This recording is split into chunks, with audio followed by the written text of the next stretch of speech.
Jadi hari ini kita akan masuk ke minggu ke-15 ya, atau pertemuan kita yang ke-15, pertemuan terakhir sebelum minggu terakhir nanti di pertemuan atau minggu ke-16 kita akan melaksanakan evaluasi akhir semester. Oke. Hari ini akan ada presentasi 3 kelompok dengan 3 paper, kelompok 14, 15 dan 16. Kelompok 14 akan presentasi terkait artikel yang berjudul Top 5 Priorities that will shape the future of retail banking industry in India. Akan dipresentasikan oleh kelompok 14 atas nama Graini, Abed, Susanti, Desi, dan Yani Pindi. Kemudian kelompok 15 akan mempresentasikan sebuah paper atau artikel yang berjudul NAHP Based Multi-Criteria Model for Assessment of Social Sustainability of Technology Management Process, a case study in banking industry. Akan dipresentasikan oleh Rexi, Stefani, Yunika, Muhammad Rizky, dan Semi. Kemudian kelompok terakhir atau penutup untuk presentasi kita dari sejak pertemuan ke berapa dulu ya? Dari pertemuan 10 kalau tidak salah ya. Itu kelompok 16 akan menutupnya dengan judul paper atau artikel yang akan dipresentasikan adalah berjudul Fintech as the Emerging Technologies in Banking Industry, Past, Present, and Future. Akan dipresentasikan oleh kelompok 16 atas nama Hendrikus, Zenita, Steven, Jani, Gerson, dan Yumiati. Oke, kelompok 14 sudah siap? Siap, Pak. Oke, waktu sepenuhnya saya persilahkan kelompok 14 untuk mempresentasikan artikelnya.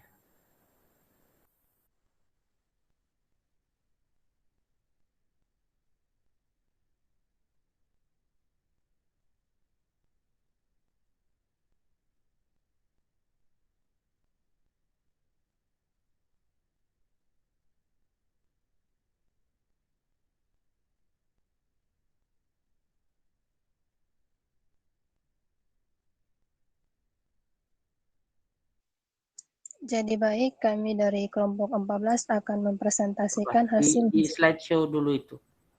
Tekan ya. slideshow ya, itu biar kelihatan.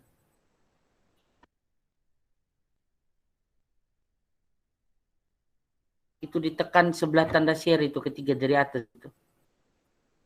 Lihat.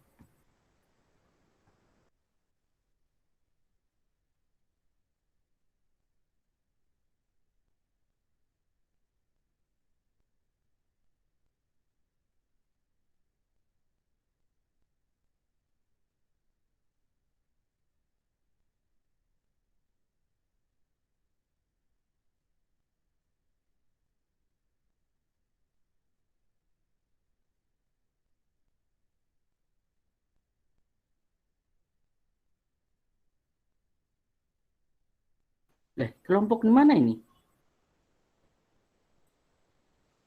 Adian waktu di Meko.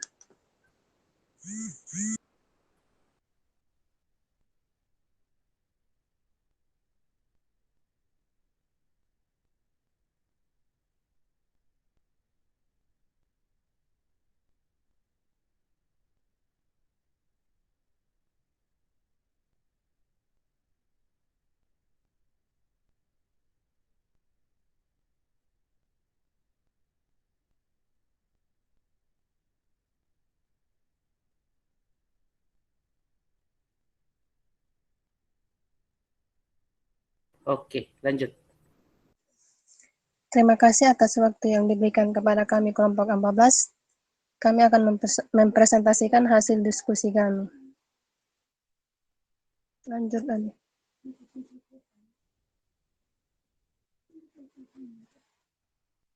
Jadi topik dari artikel kami yaitu Top 5 Priorities that will shape the future of retail banking industry India.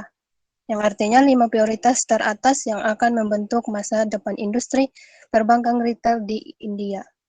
Artikel ini dari Badrapah Haralaya, dari Jurnal Penelitian Lanjutan dalam Manajemen SDM dan Organisasi yang diterbitkan pada tahun 2021. Lanjut tadi.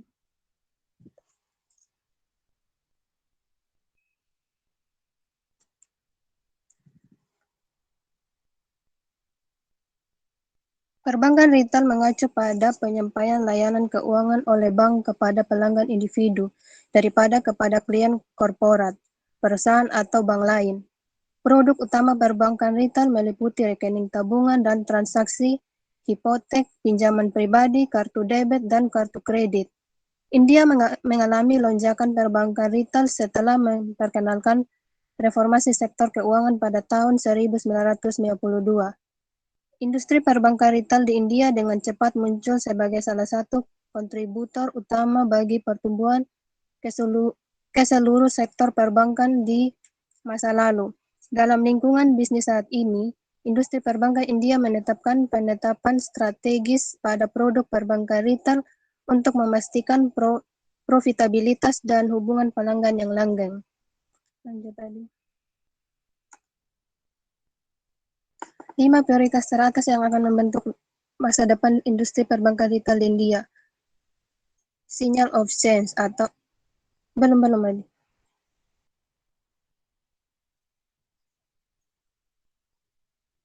Belum.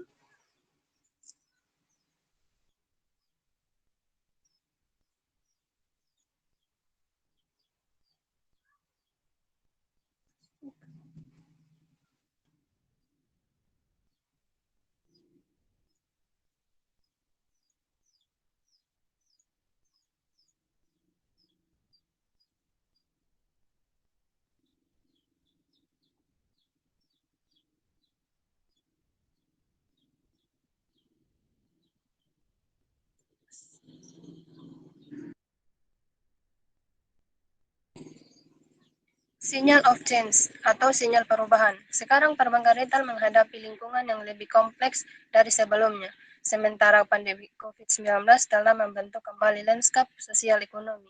Kebutuhan dan harapan pelanggan terus berkembang.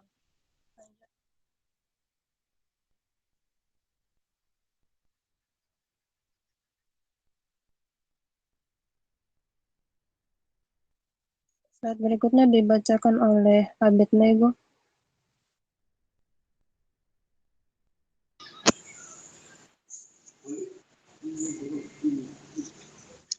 Berikut adalah berbagai sinyal yang menunjukkan perlunya perubahan dalam industri perbankan retail. Yang pertama itu pelanggan. Pelanggan itu mempercepat ekspektasi nasabah telah manajer prioritas bank. Bank yang dapat memberikan pelanggan pengalaman pelanggan yang mulus dan dipersonalisasi akan ditempatkan dengan baik dan akan membutuhkan pangsa pasar mereka. Yang kedua itu kompetitif. Bank-bank yang ada sedang ditantang oleh perbankan neo dan peserta non tradisional lainnya. Pelanggan akan beralih ke penyedia alternatif tersebut jika kebutuhan mereka berpenuhi secara lebih efektif. Yang ketiga itu ekonomis. Tantangan ekonomi yang merugikan dari pandemi akan menentang margin perbankan retail. Hal ini menyebabkan bank retail berimprovisasi dan memperluas mode operasi mereka saat ini ke platform digital dan opsi lain yang tersedia untuk mencapai pertumbuhan yang menguntungkan. Slide berikutnya.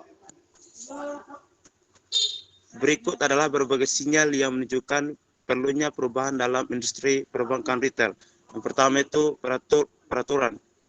Bank retail perlu mempertimbangkan seberapa baik mereka diatur untuk mematuhi peraturan yang berfokus pada peningkatan persaingan, pendukung pelanggan yang retail, ketahanan yang lebih besar, dan peningkatan keamanan siber. Yang kedua, teknologi. Bank perlu berinvestasi dalam teknologi saat ini yang memungkinkan pertumbuhan yang menguntungkan dan secara substansial mengurangi biaya operasi melalui proses otomatis.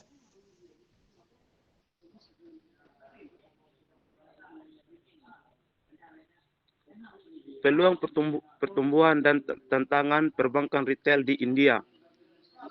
Industri perbankan retail memiliki peluang besar dalam pertumbuhan ekonomi seperti India. Ada peningkatan di rumah tangga India berpenghasilan menengah ke atas yang diperkirakan akan terus berlanjut. Faktor lain yang berkontribusi adalah bahwa populasi yang lebih muda tidak hanya memiliki daya beli yang lebih besar, tetapi juga dalam hal memperoleh utang pribadi. Mereka lebih nyaman daripada generasi sebelumnya. Kombinasi faktor-faktor ini memastikan pertumbuhan yang signifikan di sektor retail yang saat ini dalam tahap pemula. Sementara perbankan retail menawarkan peluang pertumbuhan yang luar biasa. Tantangannya sama menakutkannya. Itu yang pertama, bankir. Bankir memandang retensi menarik pelanggan baru sebagai salah satu tantangan utama mereka. Yang kedua, meningkatkannya utang juga merupakan tantangan besar bagi perbankan retail India di India. Tiga, fintech utama yang muncul menimbulkan peluang dan tantangan. Yang keempat, bank perlu menemukan cara untuk mendistribusikan layanan keuangan dan produk perbankan retail di semua saluran langsung dan digital. Oke, yang berikutnya saya persilakan kepada teman kelompok. Terima kasih.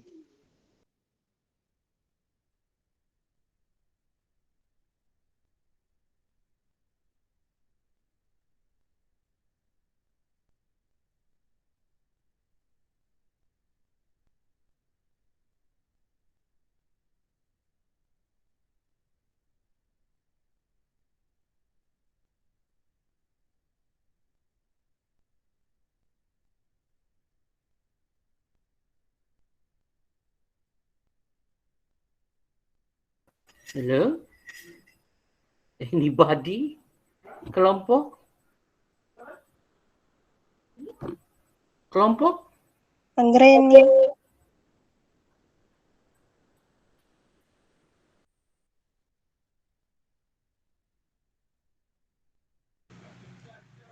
Berikut saya akan membaca tentang prioritas untuk masa depan perbankan retail di India. Model bisnis perbankan tradisional sama sekali tidak layak untuk pertumbuhan ekonomi yang holistik.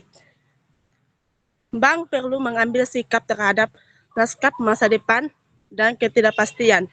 Jadi, inilah prioritas untuk masa depan perbankan retail yang akan membawa India selangkah lebih dekat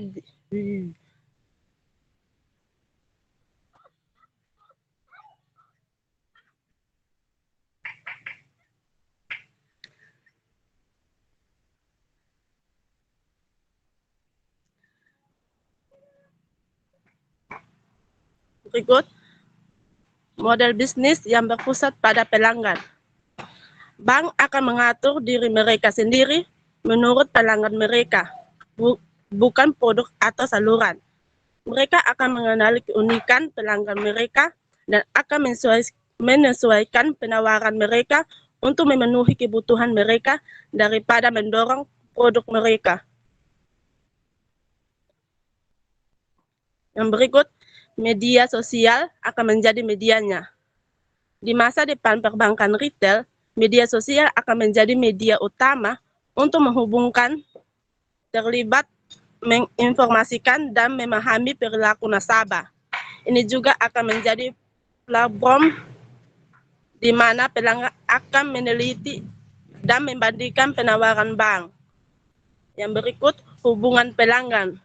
di mana meningkatkan kepercayaan nasabah adalah prioritas investasi utama untuk sektor perbankan retail. Pelanggan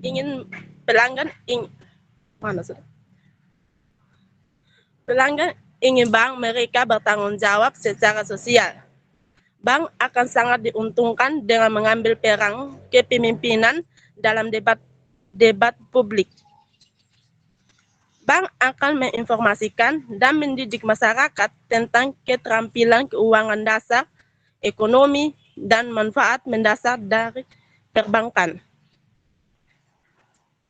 Dan berikut, keamanan siber. Keamanan siber sangat penting untuk menjaga hubungan pelanggan jangka panjang karena pelanggan semakin peduli tentang privasi dan keamanan data karena informasi pribadi dan kehidupan finansial mereka bermigrasi secara online. Bank perlu mengembangkan strategi yang selaras dan kebutuhan bisnis mereka. Protokol manajemen risiko dan persyaratan peraturan. Yang berikut, pengalih-dayaan proses bisnis, di mana mengalih-dayakan berbagai proses perbankan retail akan menghemat waktu dan biaya operasi. Selain itu, akan membantu bank dalam berkonsentrasi pada bidang bisnis inti. Bank akan mencurahkan lebih banyak waktu untuk pemasaran, pembangunan merek, dan layanan pelanggan.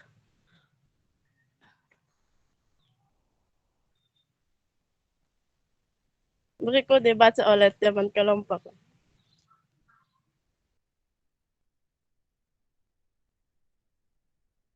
Jadilah Malaikat. Siapa sudah kesimpulan?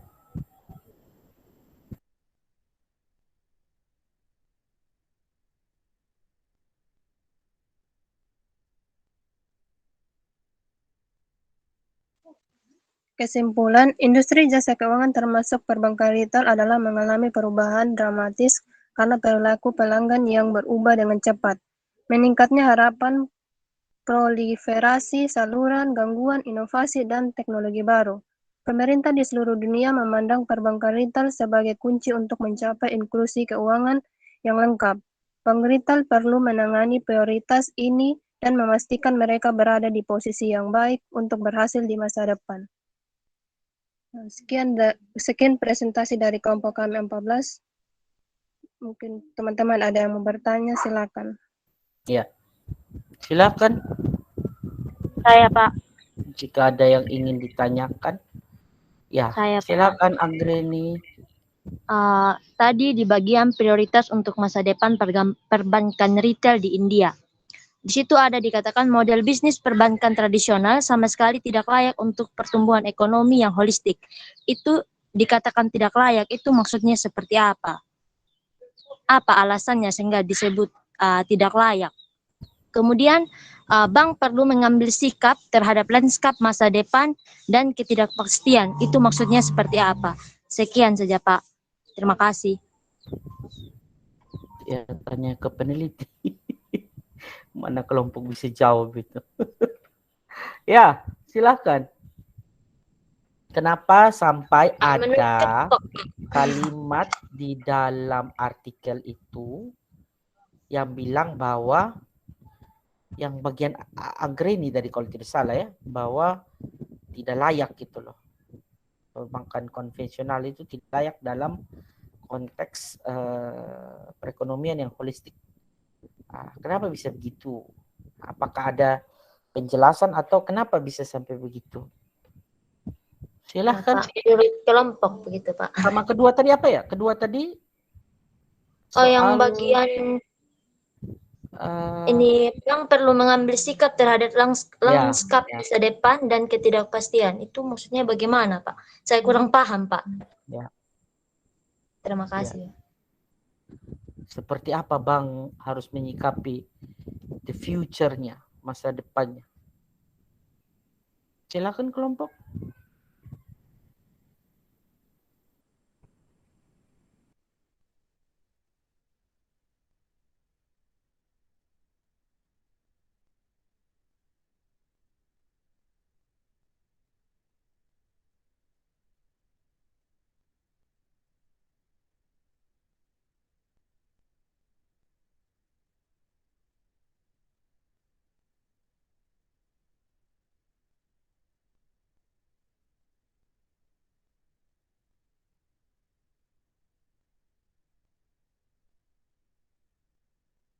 Halo, kelompok.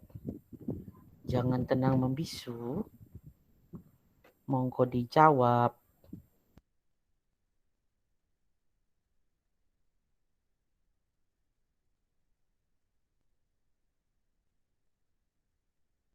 Sambil kelompok pikir-pikir bisa tambah pertanyaan, Pak. Monggo. Silahkan. Silahkan ya Nur.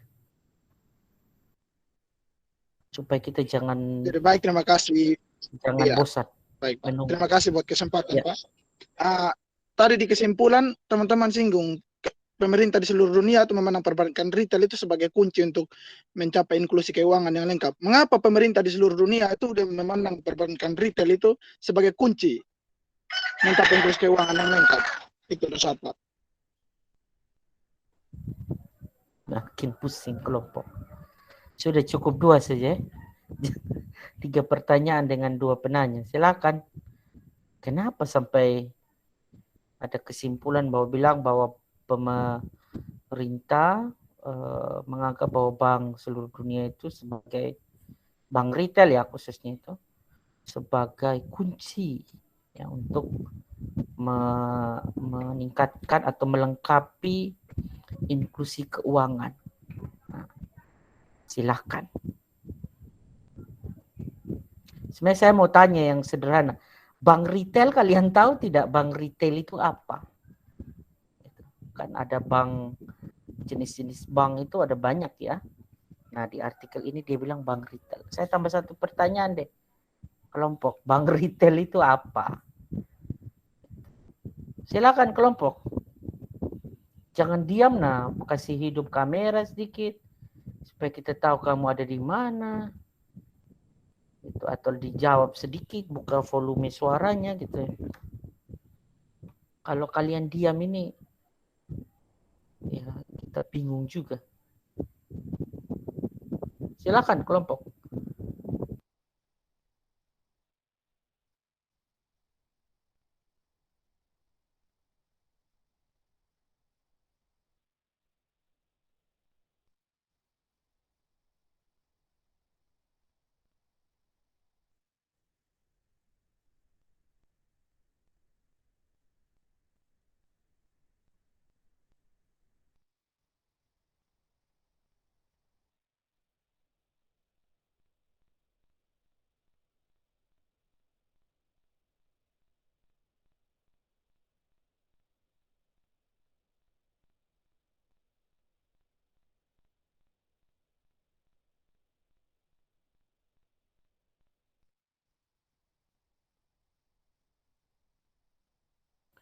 Ayolah, ini kita diskusi kok rasanya kayak ujian ya. Kok tenang gitu. Anggota kelompok yang ada ini berapa orang? 5 orang memang. Anggreni, Abednego, Susanti. Desi tidak ada ya? Desi Utulendi ada tidak? Desi tidak ada. Dan Yani.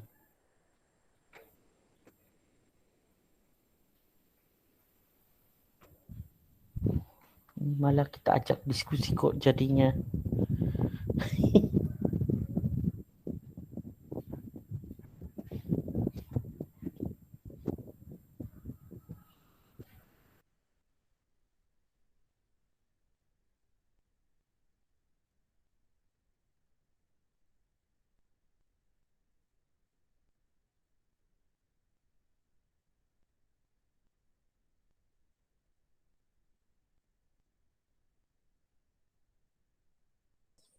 Pak, kalau 1 pertanyaan tidak bisa lego, Pak. Tunggu dulu nanti. Ini kita ada diam membisu. Ini mau tanya apa ini? Oh, kalau tidak bantu jawab aja, Pak. Biar bantu jawab aja. Yang satu empatnya bisa, Pak. Susah tiada yang dia suka keluar. Antara 2 jaringan lalu dia tekan tombol merah. Ya, silakan. Ada kelompok lain yang mau menambahkan, saya persilahkan. Ya, saya jawab supaya saya bantu kelompok supaya mereka lebih bisa jawab pertanyaannya teman-teman tadi. Saya kasih jelas yang mengenai bank retail tuh. Contoh-contoh kalau bank retail tuh, ya bank kita lihat kayak BRI, BNI, BCA, begitu su. Begitu teman, supaya jangan terlalu bingung ke bank retail tuh ke bank apa gitu. Intinya Ya, saya bank buka peluang retail supaya itu bank mereka itu bisa, konsumen. Jadi iya, dia khusus untuk melayani apa? individu bukan Konsumen bisnis, Pak. individu ya, Iya. bukan yes. Bukan Iya. perusahaan. Bukan bank yang melayani perusahaan kayak bank-bank yang melayani perusahaan itu kan ada juga gitu. Jadi dia bisa kalau kayak BRI, Bank NTT, BRI, BNI, itu Mandiri, itu kan bank-bank retail karena dia layani Bank publik ya Pak. konsumen. Bukan bank publik. Bank retail itu bank yang melayani konsumen individu. Itu bank-bank retail. Beda bank publik itu lain lagi. Kan ada sifatnya publik, private itu beda lagi. Gitu. Semoga bisa bantu kelompok supaya bisa jawab. Terima kasih, Pak. Ya makasih aja. Seharusnya itu bisa membantu jawab itu ya. Pertanyaannya Yanwar itu seharusnya bisa terjawab. Kenapa sampai pemerintah menganggap mereka ini bank-bank retail ini menjadi kunci untuk inklusi keuangan. Nah, sebelum bisa jawab itu Anda harus tahu inklusi keuangan itu apa. Jadi kalau inklusi keuangan itu temannya dia itu literasi keuangan. Biasanya inklusi dan literasi itu dua hal yang hampir selaras gitu.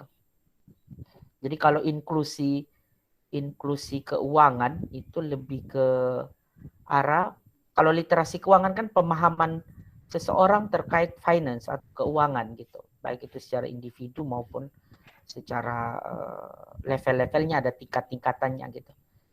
Intinya bagaimana tingkat pemahaman atau kemelekan ya, melek tidak. Kalau literasi baca tulis kan kemelekan seseorang baca tulis. Ya kalau literasi keuangan ya berarti kemampuan atau kemelekan seseorang terhadap keuangan secara personal. Nah, itu literasi keuangan. Nah, inklusi keuangan itu temannya, tapi dia lebih spesifik. Kalau literasi keuangan kan umum sekali. Nah, kalau inklusi keuangan itu lebih spesifik.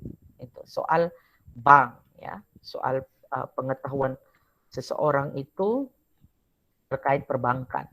Ya, misalnya bagaimana saya punya akses terhadap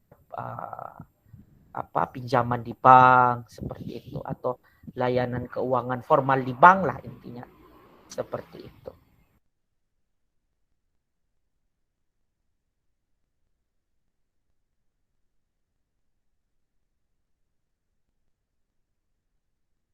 Gitu. Jadi ya pertanyaannya Yanwar itu bisa terjawab bahwa ya pemerintah bagaimana meningkatkan inklusi keuangan ya lewat bank. Gitu. Karena yang bisa menyadarkan masyarakat terkait produk bank itu ya bank itu sendiri. Sehingga kenapa di situ di paper itu dia tulis bahwa pemerintah di seluruh dunia melihat retail banking as a key, sebagai kunci untuk melengkapi financial inclusion atau inklusi keuangan. Karena kan kalau kita lihat di inklusi keuangan itu adalah pemahaman seseorang terkait produk perbankan, misalnya produk pinjaman. Nah, siapa yang bisa membuat orang itu tahu bahwa bank itu punya produk seperti ini, yaitu bank itu sendiri, gitu loh. Makanya kenapa kalimatnya di akhir conclusion itu bahwa government across the globe view retail banking as a key, sebagai sebuah kunci untuk melengkapi inklusi keuangan. Nah, ini juga bagus ya kalau Anda mau riset juga, karena inklusi keuangannya di NTT itu termasuk kategori rendah.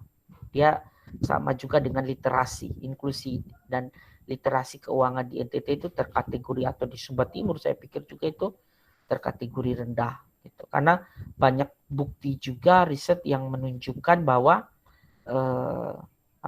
masyarakat di Sumba itu kalau pinjam tidak ke bank gitu. Ada risetnya si siapa itu? Si Verlanto itu ya. Si Woge itu risetnya justru mama-mama di pasar itu cenderung untuk melakukan pinjaman yang sifatnya harian, tapi bukan bank.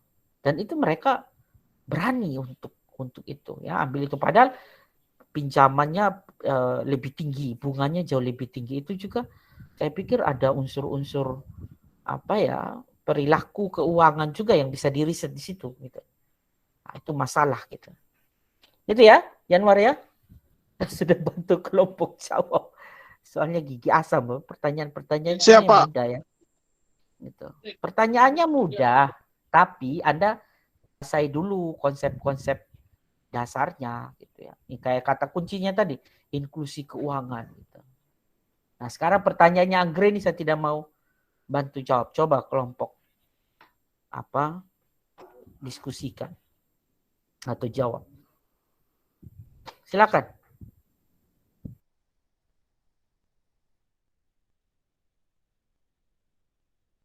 Nah, ini ya artinya kalian itu harus banyak baca ya, banyak tahu sebelum apa ya istilahnya. Kalau saya ya mau presentasi itu effort saya itu ngeri gitu.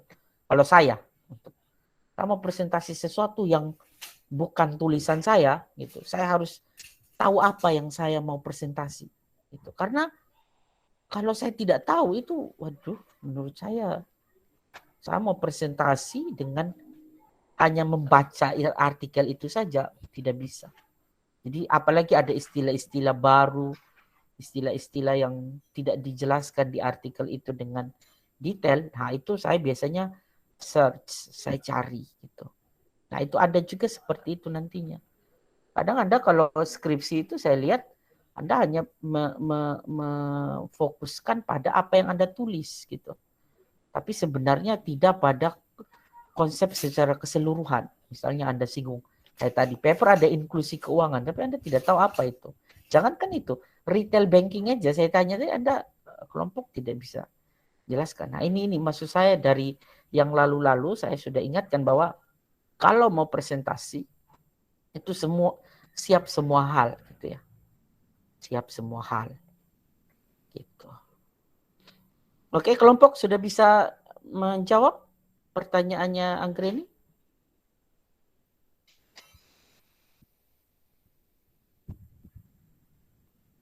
Halo? Mungkin dari saya sedikit, Pak. Ya, banyak juga tidak apa-apa. Silakan Santi. Kenapa tadi kan pertanyaannya kenapa perbankan tradisional sama sekali tidak layak untuk pertumbuhan ekonomi yang holistik? Ya karena gerak ini digital ekonomi dunia yang terus berkembang sekarang kan sudah berbeda ya dari yang tradisional. Kalau yang sebelumnya kan Sorry Santi, putus tadi. Saya putus. Coba ulang. Kalau dari ini sekarang kan digital ekonomi, perkembangan digital ekonomi kan sudah berbeda. Dari yang sebelumnya kan yang tradisional kayak bertemu secara langsung kalau kita ke bank, tapi sekarang kan bisa dari HP saja. Jadi ada pergeseran begitu ya? Iya, pergeseran bentuk ya, sehingga menyebabkan tidak cocok lagi bentuk yang lama itu dipertahankan ke era yang baru begitu, sehingga tidak cocok untuk pertumbuhan yang holistik gitu. Ya, jadi saya tambahkan sedikit penjelasan Santi, memang betul bahwa dia tidak cocok lagi gitu, karena sekarang orang sudah bergeser gitu, sehingga tidak cocok untuk pertumbuhan ekonomi yang holistik. Artinya holistik itu kan sinergi, berkesinambungan semua aspek gitu. Karena misalnya contoh, sekarang orang sudah penggunaan vintage jauh lebih tinggi karena kuliah kita saja judulnya vintage, keuangan berbasis teknologi. Semua hal sudah basisnya ke arah teknologi, gitulah. Sehingga saya pikir itu juga menjadi satu poin ya, satu poin di mana pertumbuhan ekonomi yang sifatnya holistik itu tidak bisa, walaupun dalam konteks real, bahwa dalam konteks kenyataannya bahwa kita juga tidak menutup kemungkinan atau tidak menutup mata kita bahwa pertumbuhan ekonomi Indonesia juga ada yang sifatnya konvensional gitu. Karena transaksi perbankan yang konvensional tanpa menggunakan handphone pun atau menggunakan teknologi yang canggih pun jalan gitu. Seperti itu. Tapi dia tidak cocok untuk tipe yang holistik gitu, karena tadi ya vintage-nya berkembang dengan pesat, maka yang hal-hal supportingnya jadi tadi juga itu harus ikut berkembang gitu. Kalau tidak, ya pertumbuhan kita tetap bertumbuh, hanya saja lebih mengandalkan sifat yang konvensional. Seperti itu, Anggreni. Ya, Pak. Oke, ya. Ada yang lanjutan tadi, pertanyaan keduanya. Apa tadi, Anggreni? Saya agak lupa yang kedua. Soal Pak. ini. Yang bagian bank perlu mengambil sikap terhadap lanskap masa depan dan ketidakpastian. Saya minta penjelasan saja, Pak. Saya kurang paham. What happened? Kenapa bank harus perlu menanggapi masa depan? Aduh, sorry. Dan apa tadi? Dan kondisi ketidakpastian.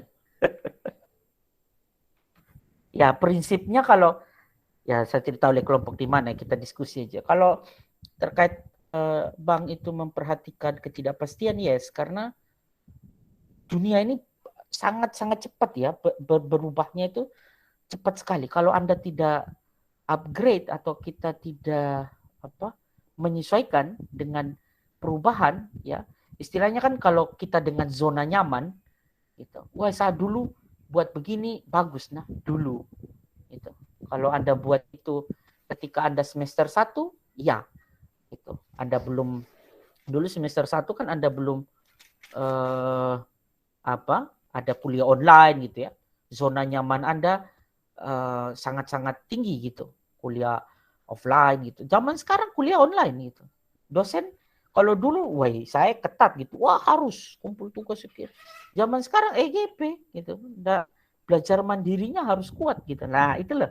Jadi bank juga sama gitu. Dia harus melihat kondisi yang tidak pasti tadi gitu. Karena sekarang siapa yang tahu ke depan itu muncul lagi ya model kayak COVID seperti ini.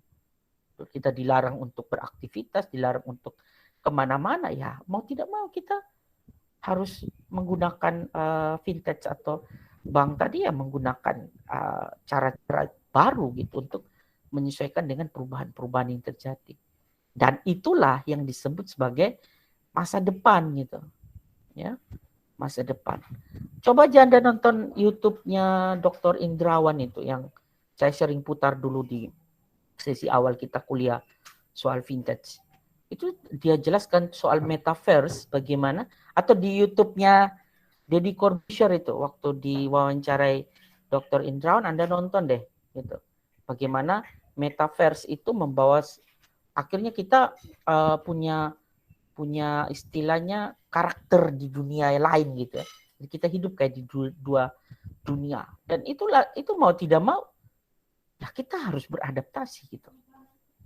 Begitu. Saya pikir kalau Anda tidak memiliki sifat adaptasi, penyesuaian, dan istilahnya tidak hanya puas dengan berada di zona nyaman Anda, tidak mungkin Anda ikut kuliah online saat ini. Pasti Anda maunya kuliah offline gitu. Sama juga saya. Ya, kalau saya tidak menyesuaikan dengan perubahan yang terjadi, saya mau kuliahnya offline gitu.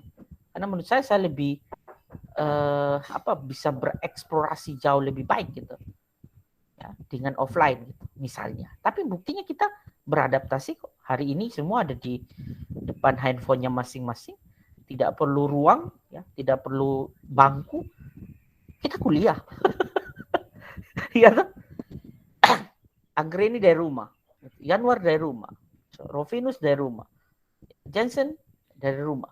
Gitu. Dari kamar sambil rebahan.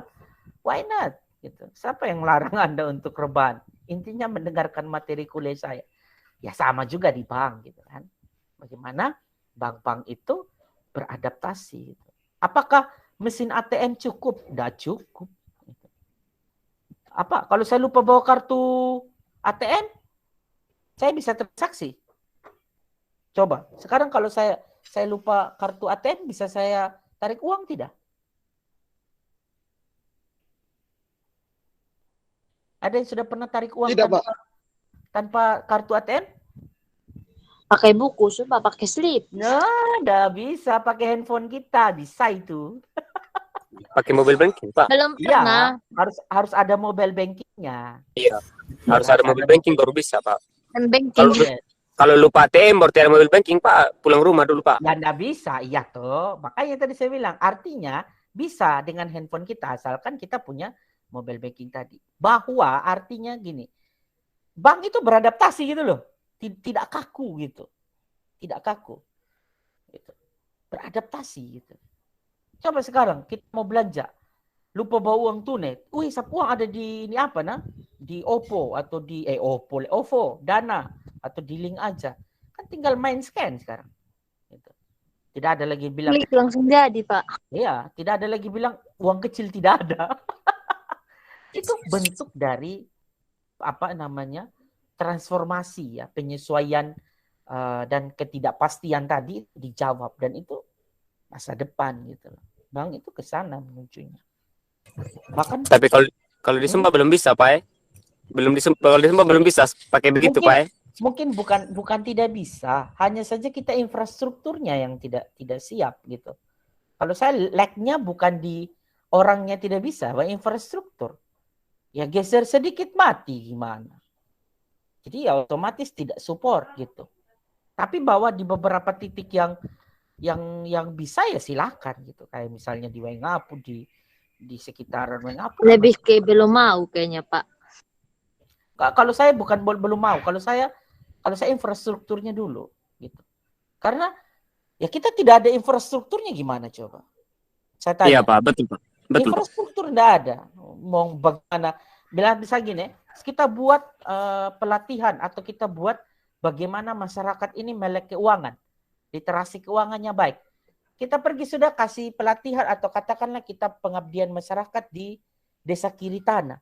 Kamu tahu tidak Kiritana itu masuk kecamatan salah satu desa, satu-satunya desa di Kecamatan Canberra. Tapi tidak dicarinya di sana. Bagaimana kita buat pelatihan literasi keuangan, infrastrukturnya tidak ada.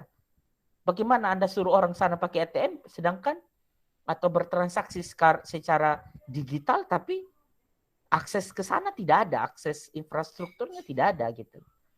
Nah kalau saya itu dulu, terus kalau infrastrukturnya ada, ya dalam tanda kutip bisa dipaksa itu.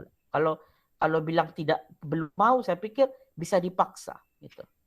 Toh selama ini kan kayak pemaksaan gitu kan, misalnya contoh.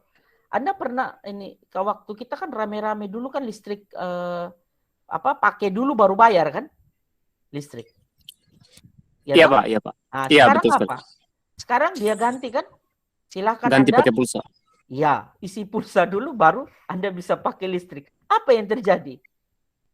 Itu kayak memaksa sekali, Pak. Kalau kita tidak mau pakai ya tidak usah pakai listrik. Ya sudah. Jadi tidak nyala, Pak. Iya. Tapi apa yang terjadi? Akhirnya pakai kan? Akhirnya pakai. Nah, Semua perlu adaptasi. Yes. Itu.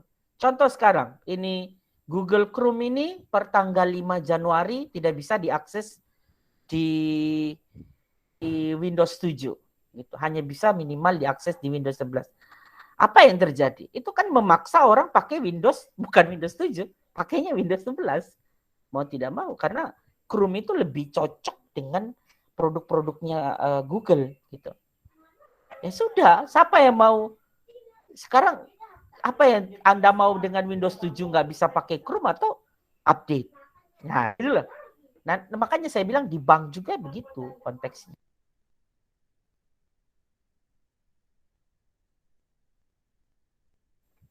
Baik, jadi seperti itu ya. Itu.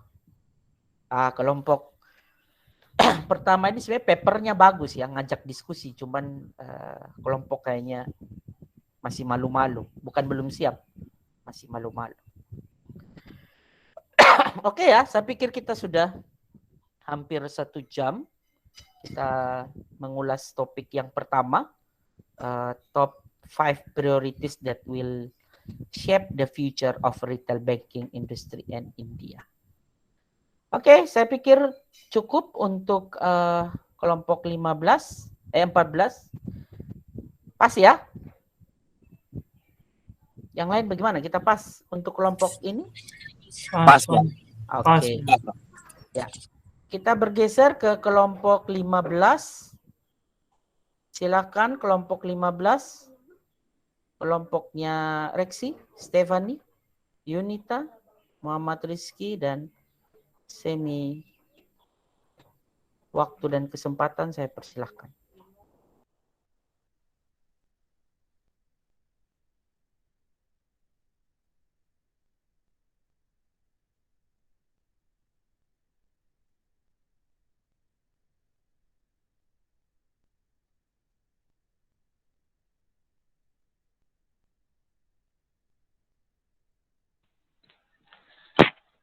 Selamat sore Pak, selamat sore teman-teman.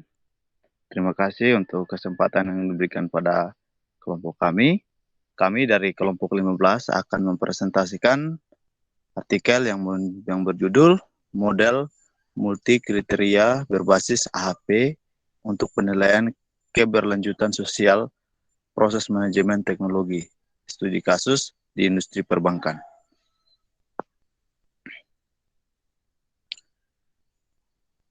Oke. Slide ini dipresentasikan oleh Adi Yeti. Waktu dan kesempatan saya berikan.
Ini sampai mana ini presentasinya? Pie. Kenapa ini kelompok 15? Udah, itu kenapa keluar? Tadi sudah di oke. Ada keluar kembali tadi Pak, jadi tak salah. Oke. Baik, terima kasih atas waktu dan kesempatan yang diberikan kepada kelompok kami. Kami akan mempresentasikan hasil diskusi kami. Yang pertama, pendahuluan. Perkembangan teknologi yang cepat dan tidak terduga telah meningkatkan kompleksitas domain manajemen teknologi pada tingkat yang berbeda. Di tingkat global, karena kinerja pelopor, negara-negara maju dalam mengembangkan teknologi inovatif berkembang umumnya berharap untuk mengadopsi kemajuan teknologi mereka. Selain itu, pada tingkat bisnis, lingkungan bisnis yang selalu berubah dan kompetitif memaksa perusahaan untuk bekerja di dalam dan di luar batas organisasi mereka. Yang berikutnya, tinjauan pustaka tentang penerapan AHP dalam rekayasa keberlanjutan. Berbagai metode analisis telah digunakan untuk menyelidiki keberlanjutan sistem di berbagai bidang, tetapi karena sifat multidimensi dari konsep keberlanjutan, teknik multi-kriteria adalah yang paling populer. Multi-kriteria decision making adalah teknik praktis yang melengkapi para pengambil keputusan industri dengan pendekatan sistematis terhadap proses pengambilan keputusan. MCDM merupakan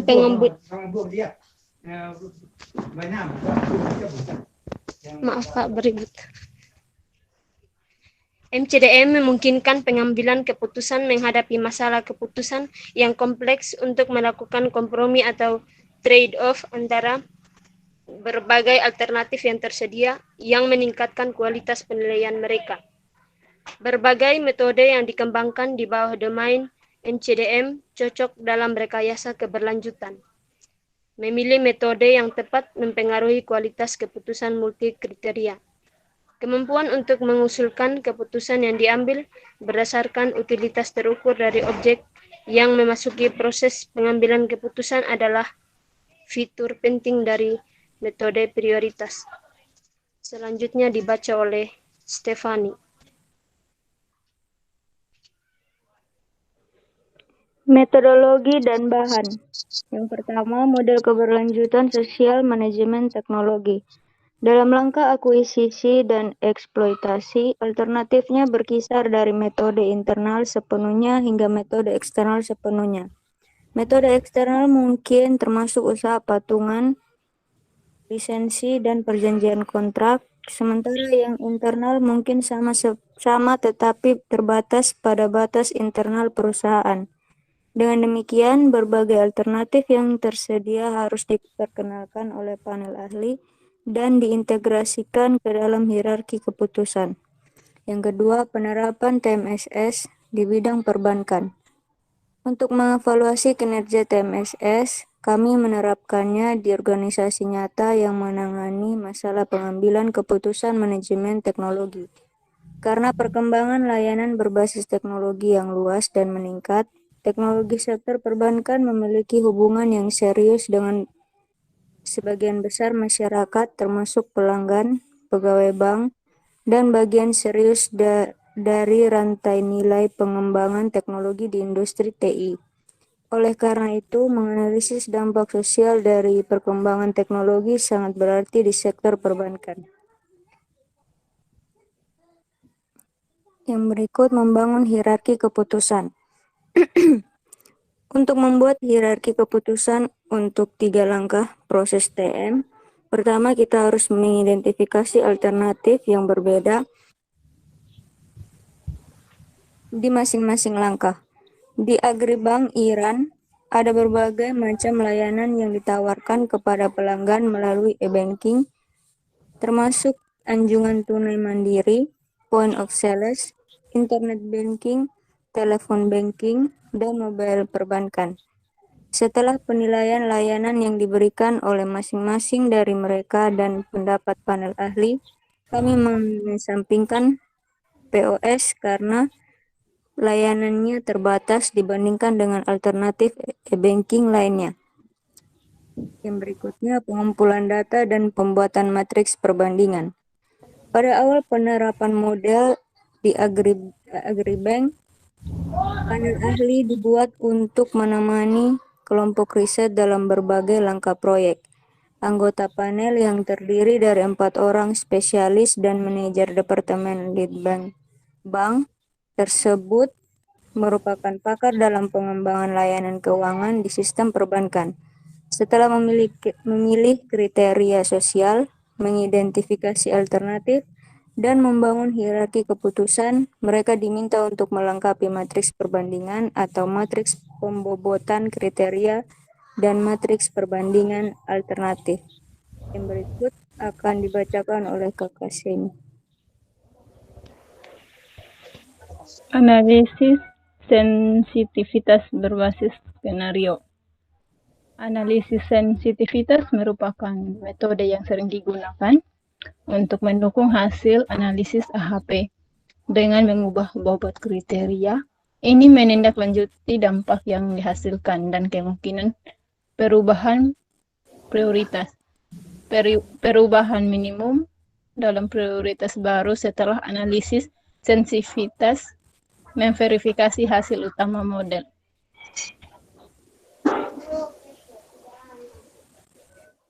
Yang berikut hasil. Berdasarkan metodologi yang didefinisikan, sejumlah 36 matriks perbandingan, 14 matriks untuk menganalisis teknologi, 11 untuk metode akuisisi, dan yang 11-nya lagi untuk metode eksploitasi. Diselesai. Belum, Yunita. Diselesaikan oleh setiap ahli untuk seluruh alternatif dalam proses TM. CR untuk hierarki keputusan yang berbeda berkisar antara 0,03 hingga 0,09 dan sepenuhnya dapat diterima. Selanjutnya akan dibacakan oleh Muhammad. Ya, terima kasih Semi. Analisis sensitivitas. Pada analisis sensitivitas putaran pertama, keandalan semua prioritas keputusan yang diajukan oleh panel ahli dianalisis untuk melakukannya. Setelah mengubah bobot kriteria yang paling penting dalam setiap hierarki hingga 10%, peringkat akhir alternatif diperiksa untuk kemungkinan perubahan dibanding dengan hasil utama. Waduh.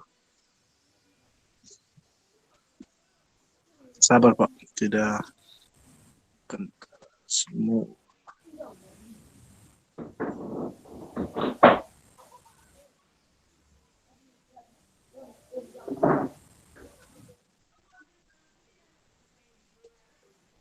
Kesimpulan dan peluang penelitian di masa depan.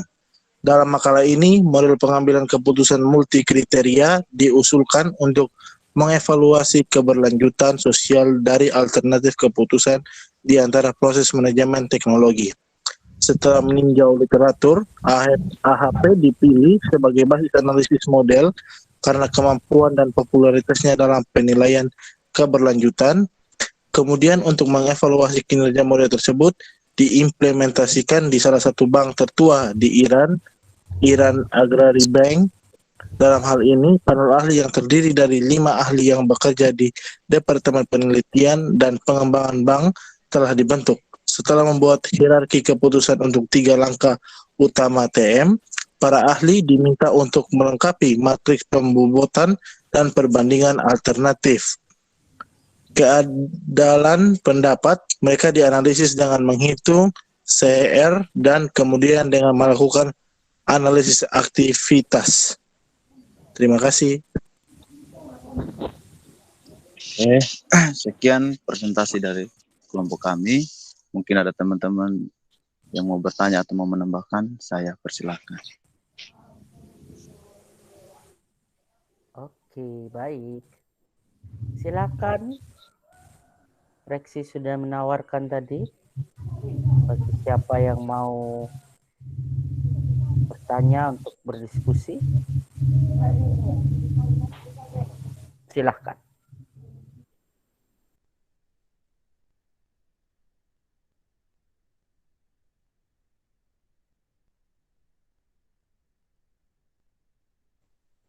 Halo? Anybody home?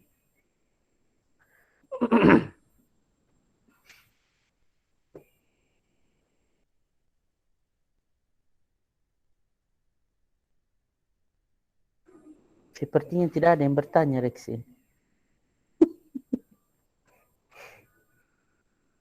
Tidak ada yang bertanya, eh?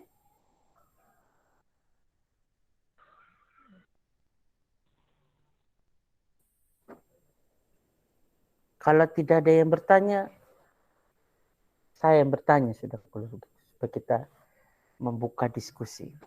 Saya coba tanya Saya ke Pak, kelompok. sedikit Pak. Oh iya. Silakan Yanuar. Tadi di yang pengumpulan data Pak, tadi di pengumpulan data mereka tidak jelaskan pengumpulan datanya seperti apa. Di situ hanya ada pembuatan itu matriks perbandingan aja Pak. Mungkin saya minta dari kelompok itu bantu jelaskan sedikit pengumpulan datanya seperti apa. Terima kasih. Oke. Karena Thank you. Ya. Jadi hampir sama juga ya.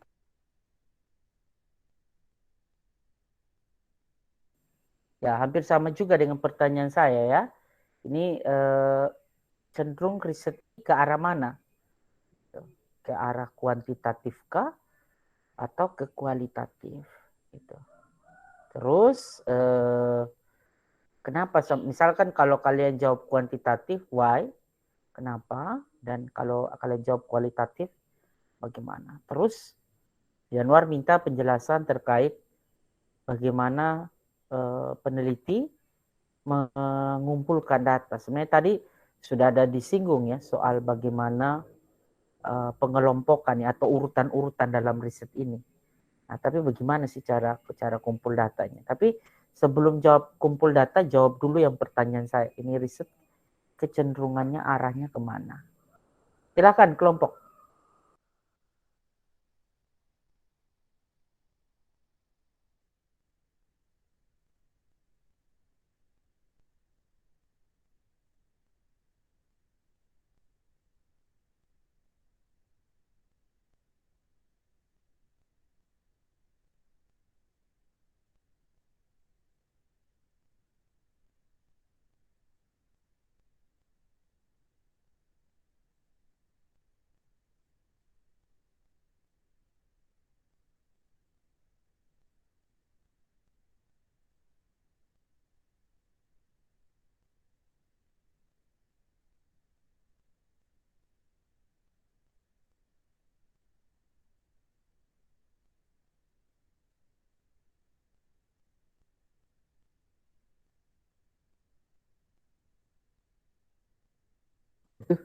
Ini dia membisu, kenapa ini kelompok?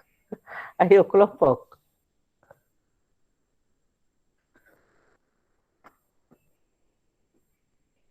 Dari judul sebenarnya itu bisa ketahuan arah risetnya bagaimana itu.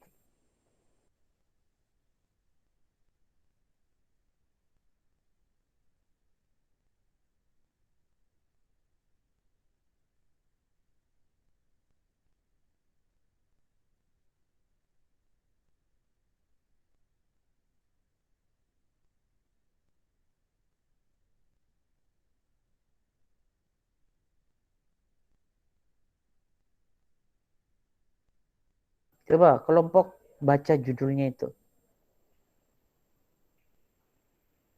Coba salah satu.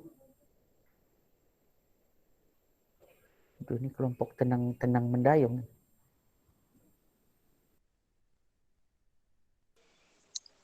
Model multi kriteria berbasis AHP untuk penilaian keberlanjutan sosial proses manajemen teknologi. Studi kasus di industri perbankan. Nah, itu. Kalau dia sudah bilang studi kasus, kira-kira itu arah risetnya ke arah mana? Anda yang sudah ambil metodologi atau sementara ambil tapi materinya tentu sudah mau habis. Kalau dia bilang studi kasus itu riset apa? Cenderungnya kuantitatif atau ke arah kualitatif ini?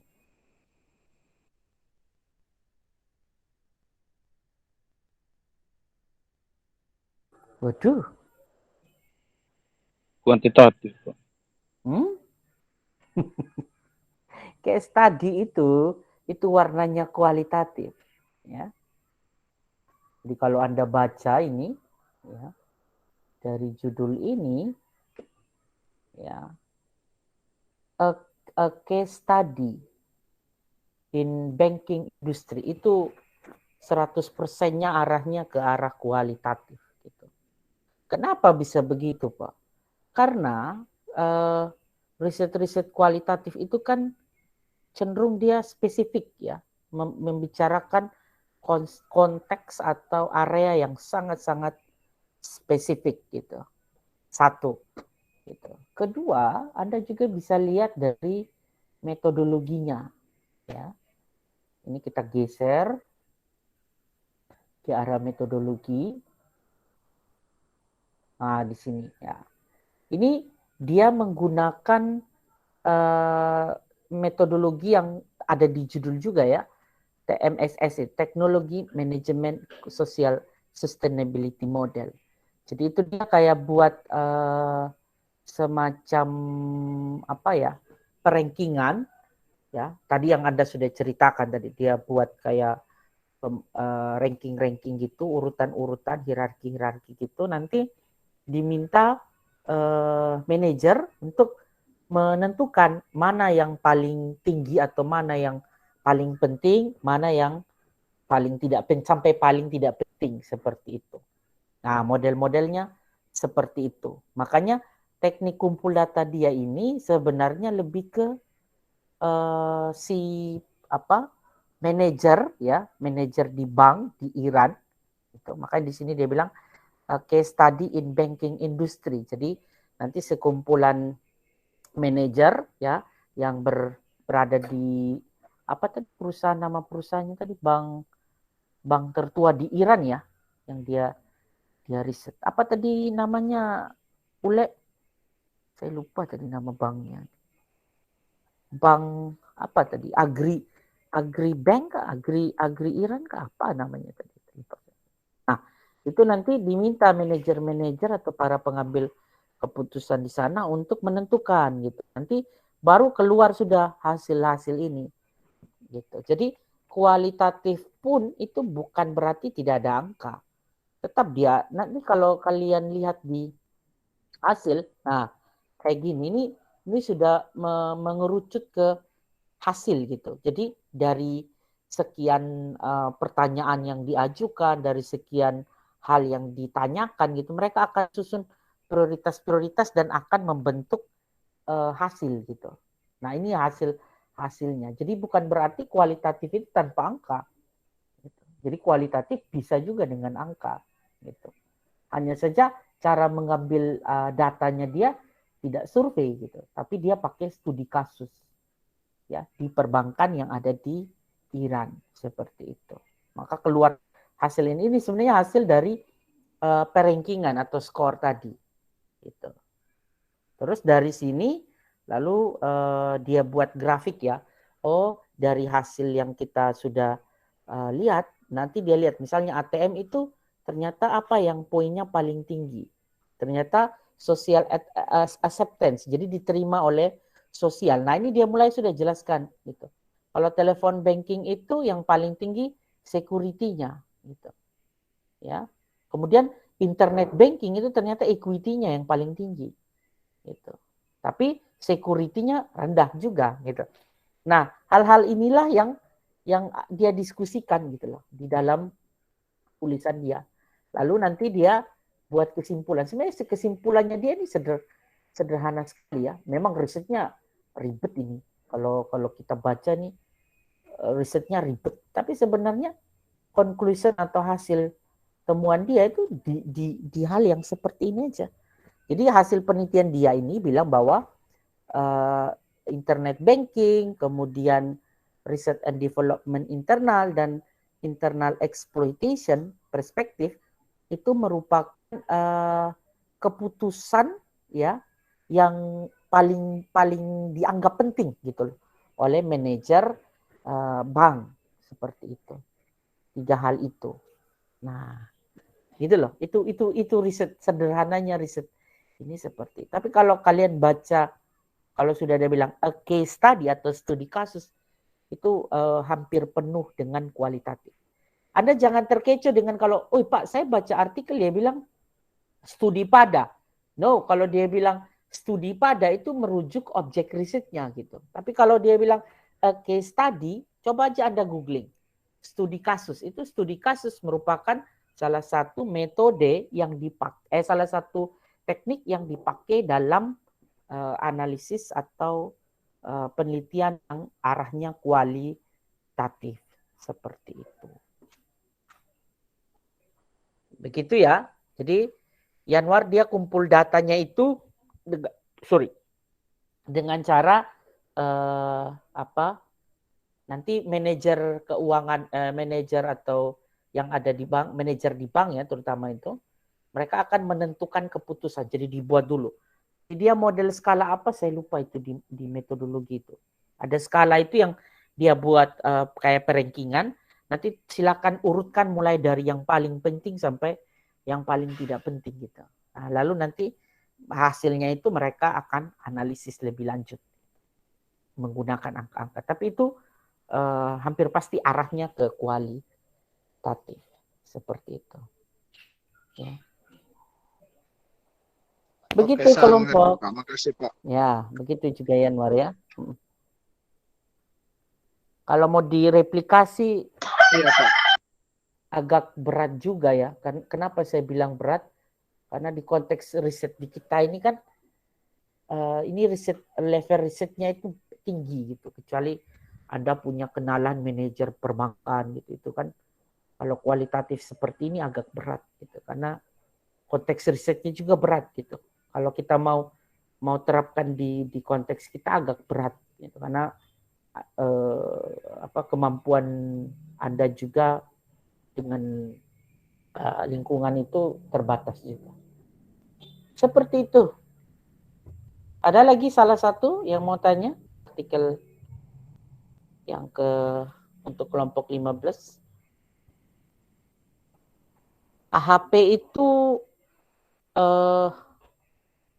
analitik hierarki proses. Jadi dia kayak ya itu tadi saya buat misalnya 10 pertanyaan 10 hal, terus pilihlah hal mulai dari yang paling penting sampai paling tidak penting dari 10 hal tersebut gitu. Itu contoh kalau kita mau pakai analitik hierarki proses, itu bagian dari metodologi penelitian gitu.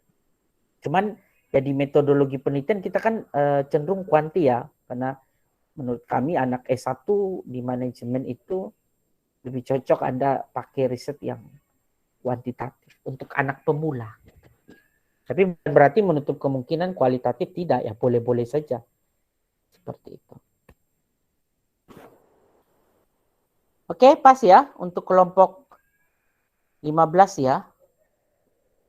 Oke, kita pindah ke kelompok terakhir. Kelompok 16 akan mempresentasikan artikel yang berjudul Vintage as Emerging Technologies in Banking Industry, Past, Present, and Future. Jadi dia bicara soal bagaimana finansial teknologi pada perkembangan atau emerging teknologi pada industri perbankan. Dia bicara soal masa lalu, saat ini, dan masa depan. Kepada kelompok 16 saya persilahkan. Kelompok 16 hadir? Hadir Pak, hadir Pak. Oh, silahkan.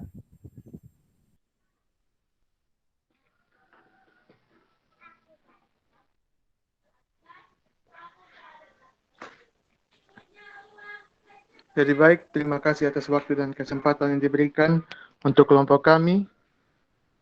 Kami akan mempresentasikan artikel dengan judul Fintech sebagai teknologi berkembang di industri perbankan dulu, sekarang, dan masa depan.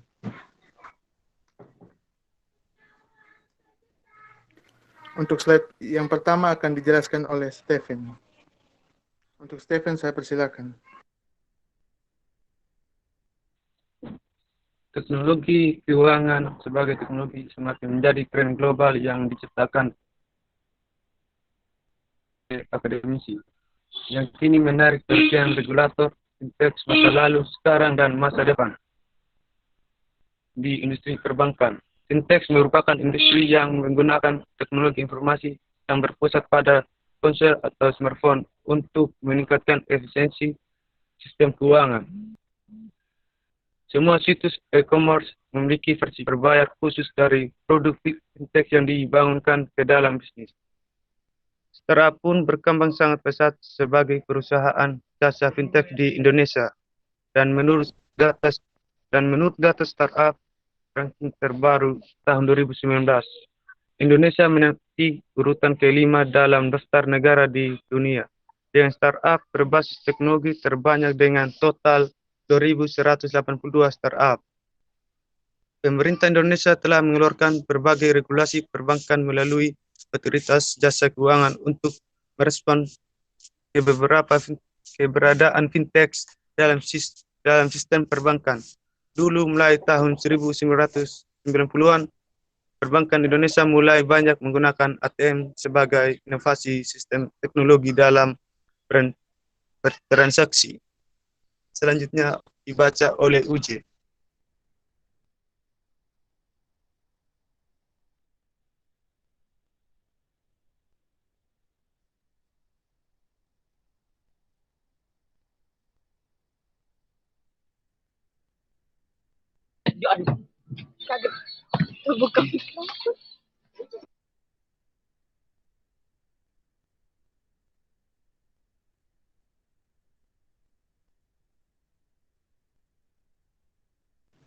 Jadi baik, saya akan melanjutkan presentasi dari Stephen.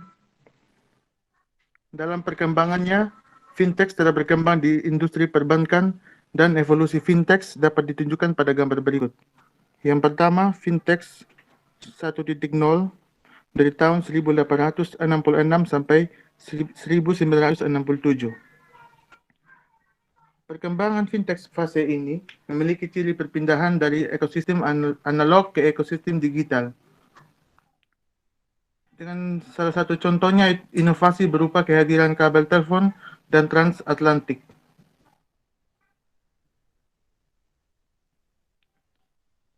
Yang kedua, fintech 2.0 pada tahun 1967 sampai 2008.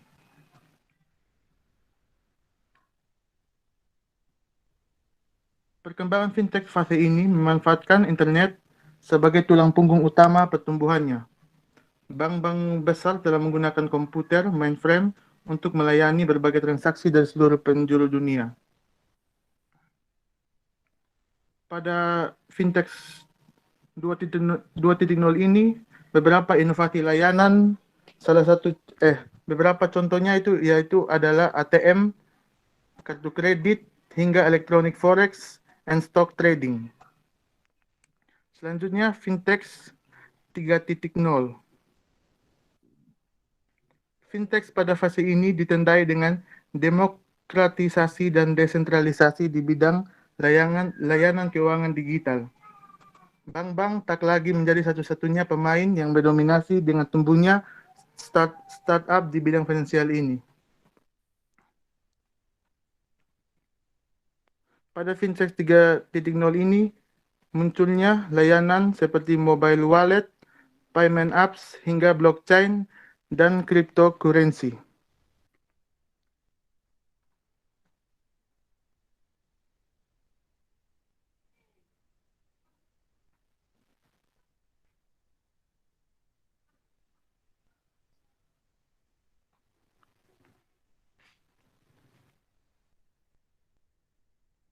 Slide selanjutnya.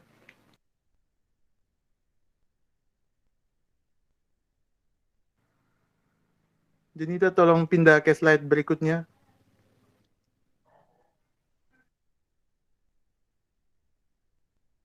Sudah, Uji.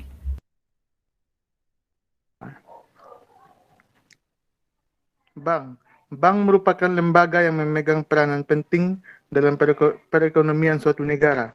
Bank adalah lembaga keuangan yang dijalankan oleh pemerintah atau swasta yang menangani masalah utang dan kredit keuangan. Metode penelitian. Metode penelitian yang digunakan dalam penelitian ini adalah metode penelitian deskriptif analisis dengan pendekatan kualitatif.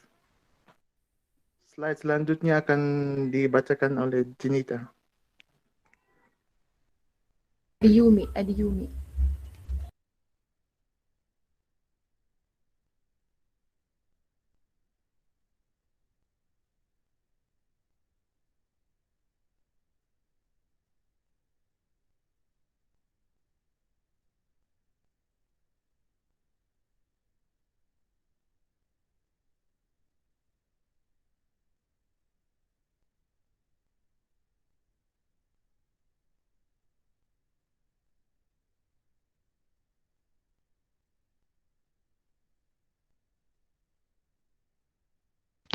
Oke, saya akan melanjutkan presentasi fintech di industri perbankan pada zaman dulu, yaitu fintech 1.0 sampai 2.0. Fintech ini dulu perkembangannya erat kaitannya dengan perkembangan teknologi dasar. Pada era ini masyarakat mulai mengenal ATM yang menandai transisi dari industri analog ke digital. Maksudnya dari transisi dari industri analog ke digital ini, dia dari yang pertama mengisi data secara manual, sekarang tidak perlu manual tapi dengan teknologi digital. Financial teknologi 1.0 sampai 2.0 ini dari tahun 1866 sampai 2008. Biasa dibilang tradisional bank. Next, Kakak.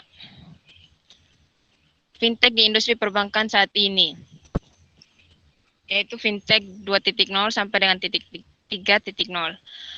Saat ini dalam transisi dari era fintech 2.0 ke era fintech 3.0, di era evolusi ini, anjungan tunai mandiri atau ATM merupakan salah satu inovasi teknologi sektor keuangan global.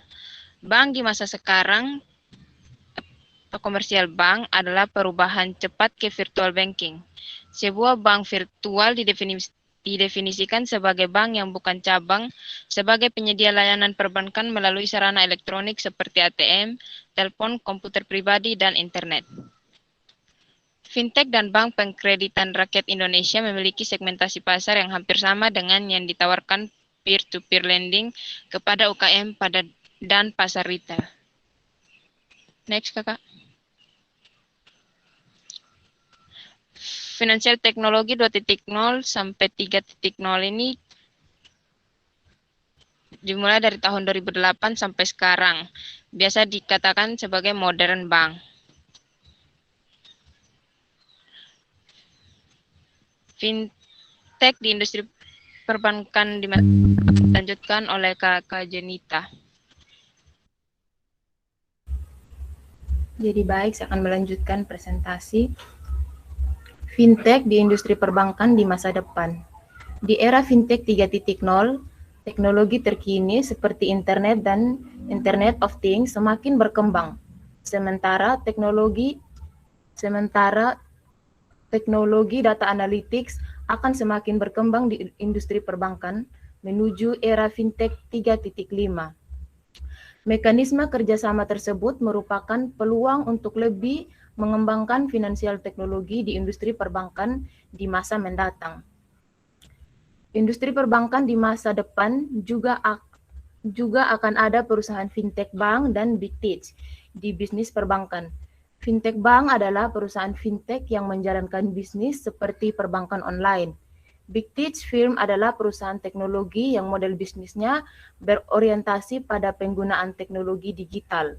Munculnya big tech dalam layanan keuangan yang disediakan oleh perusahaan teknologi dengan kehadiran yang terbukti di sektor layanan digital, big tech seringkali dimulai dengan pembayaran. Kemudian memperluas penawaran produk kredit, asuransi, tabungan, dan investasi, baik secara langsung maupun bermitra dengan mitra lembaga keuangan. Selanjutnya. Kedepan, industri perbankan Indonesia telah merespon dan mengantisipasi kemajuan finansial teknologi di industri perbankan ke depan. Langkah besar berikutnya adalah menggabungkan penggunaan ponsel saat ini dan permintaan global yang terus meningkat untuk layanan keuangan. Bank sentral telah mengembangkan rencana yang bertujuan untuk membuat sistem pembayaran Indonesia di era digital. Oleh karena itu, Otoritas Jasa Keuangan Indonesia telah menetapkan tujuan bagaimana fintech bekerja dengan industri keuangan dan perbankan dalam master plan-nya. Selanjutnya dilanjut oleh Adi Gerson.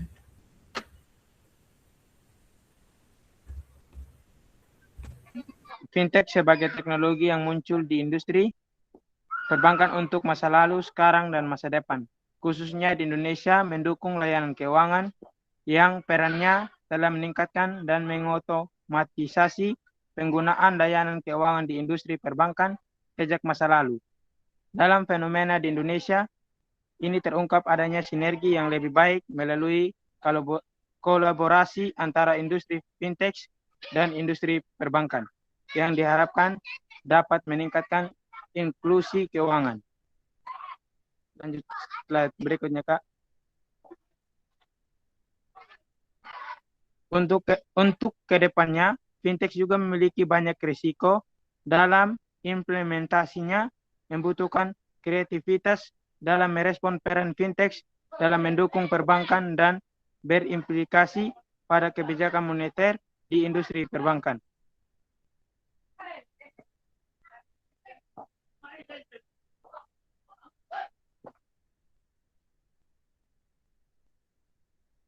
Sekian presentasi dari kelompok kami. Terima kasih. Jika ada teman-teman yang mau bertanya, saya persilakan.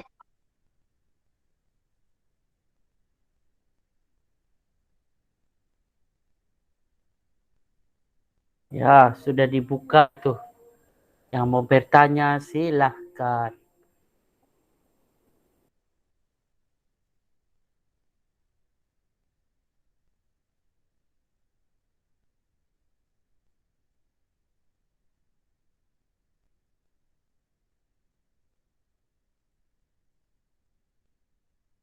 Ayo Pak. Silakan Onki. Bertanya yang bermutu sedikit ya dan berkualitas. Silakan. Iya. Saya mau bertanya bagaimana ini kebijakan moneter ini dari adanya fintech ini dan e-money. Maksudnya kebijakan moneter? Iya Pak. Kebijakan pemerintah terkait moneter. Terkait ini hadirnya fintech. Oke. Dan hadirnya Imani. Iya, siap. Silakan kelompok 16. Pak, bisa tambah pertanyaan, Tepen Pak? siap-siap, Tepenes ada pertanyaan khusus buat Oh kamu. ya. Oh ya. Oh, Januar khusus ke Evan ya. Oke. Baik. Pak, Jadi Onki, bisa kasih pertanyaan lagi, Pak? Iya. Satu. Tadi Oh. Onki sudah bertanya bagaimana pemerintah membuat kebijakan moneter terkait hadirnya fintech dan bagaimana itu Imani hadir di situ ada atau ikut dalam kebijakan moneter itulah katakan. Kemudian Jensen, Anjas, Jensen lagi. Saya Pak, saya. Ya. Yang saya mau tanya itu Pak, kan tadi omong soal vintage itu ada vintage mulai dari era masih dari 1.0 kemudian sampai yang sekarang 4.0. Kalau misalnya kayak ini kan kita sudah kalau sekarang kan masih sudah ramai diperbincangkan model yang mengenai era 5.0 itu gitu Pak. Nah, kalau model vintage di era itu kan kalau yang sekarang vintage kan kayak lebih ke teknologi. Nah, kalau yang 5.0 itu kan katanya mau antara teknologi manusia. Nah, kalau model vintage di era Society 5.0 itu kira-kira modelnya apakah dia ada beda yang jauh sama yang sekarang atau gimana gitu. Terus implementasinya tadi kan katanya nanti juga ada risiko. Nah, risiko-risiko itu tuh maksudnya risiko yang kayak gimana gitu yang saya mau tanyakan. Gitu, Pak. Oke. Sebenarnya fokus pertanyaan aja itu about the future. Masa depannya fintech. Ya, masa depannya, Pak. Masa depannya gitu. Sekarang sudah canggih, mau secanggih apa lagi gitu. Ya, itu kelompok. Silakan Januar terakhir. Januar. Pertanyaan buat siap, Stephen. Pak. Ini Stephen harus saya mau jawab. tanya itu ini. Ya. Peran vintage itu dalam mendukung perkembangan industri perbankan itu seperti apa, Tepen? Itu mudah, Tepen. Oh ya, oke. Stephen khusus kau jawab Makasih, pertanyaan terakhir dari Januar. Ya, bagaimana vintage itu berperan dalam banking industry. Oke, silakan kelompok. Mau Uje, Jenny, Gerson, Yumi, silakan. Kecuali Stephen tadi siapkan jawaban yang terakhir. Januar jangan kasih tahu jawabannya di Stephen ya, biar dia pikir sedikit. Dia otak bekerja. Oke, silakan. Tidak, Pak. Justru karena saya tidak tahu, makanya saya bertanya, Pak. Kalau saya tahu, tidak mungkin saya bertanya, Pak. Iya. Biasanya kan Stephen dia langsung WA nanti sama Januar. Oh, tolong dulu kasih tahu dia jawaban. Silakan kelompok 16.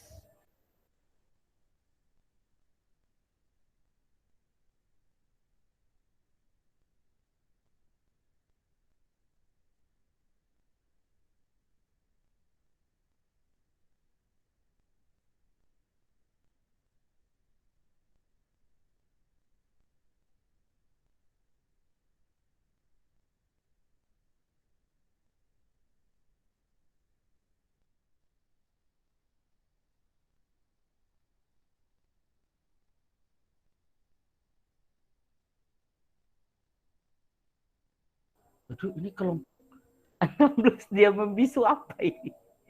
Masih ketik-ketikan di grup. Mau jawab apa gitu. Ayolah kelompok 16. kayaknya Yanwar ada dendam pribadi itu Pak, makanya langsung share-share oknum memang. Langsung individu dihajar, bukan kelompok. Tidak, dia sengaja memang memacu biar kelompoknya aktif itu. Toh. Tidak masalah. Yanwar dengan Stephen itu dulu 2 senjuli. Dong pernah banyak kerja proyek bareng, Dor. Silakan kelompok 16. Pertanyaannya Ongki itu proyek 1M kita. Yang pertanyaannya Ongki itu sangat-sangat relevan, sangat-sangat apa ya, berhubungan dengan kalau Ongki pun pertanyaan itu lebih ke soal ini ya, soal saat ini gitu, present. Kalau pertanyaannya Anjas tadi soal future, kalau Yanwar soal past sih sebenarnya, masa lampau. Gitu. Atau bisa juga present gitu, bisa juga present.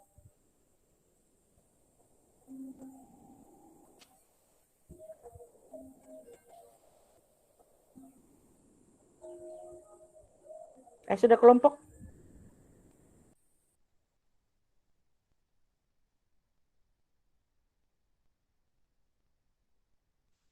Saya akan menjawab yang dari Yanwar. Peran fintech dalam perbankan itu Silakan. sebagai alat untuk pembayaran dalam perbankan. Itu sih Pak. Oh, hanya sebagai alat apa tadi? Alat apa? Sebagai alat ukur. Alat ukur. Alat apa? Steven tadi saya. Alat ukur itu seperti apa, Tepen? Alat bantu sebagai alat bantu untuk pembayaran dalam perbankan. Oh, alat bantu untuk pembayaran. Alat bantu pembayaran. Memang hanya untuk pembayaran saya pakai vintage. Yang lain tidak ada di perbankan. Memang fungsi vintage hanya untuk pembayaran, kau tidak bisa yang lain-lain, kau Tepen atau bagaimana?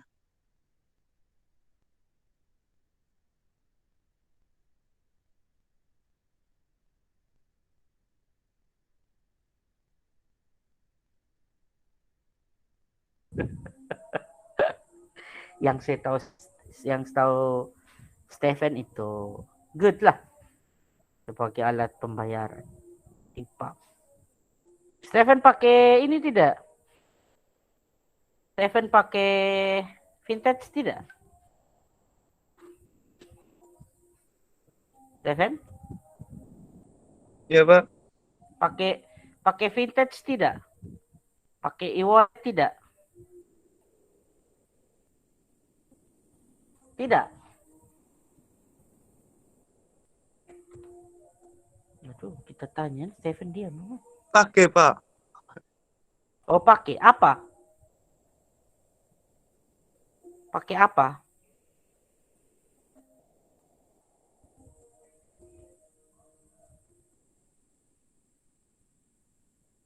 Kasih yang kemarin, Pak. Kasih apa sih dana? Reksadana. Oh, dana. Oh, yang investasi itu, bibit. Itu bukan untuk pembayaran, kalau itu untuk investasi. Berarti kan fungsi vintage itu bukan hanya soal pembayaran. Yaitu bisa fungsi yang lain juga toh, seperti apa tadi, investasi juga masuk. Gitu. Oke, terima kasih Stephen. Sekarang yang pertanyaannya Onki tadi. Silakan.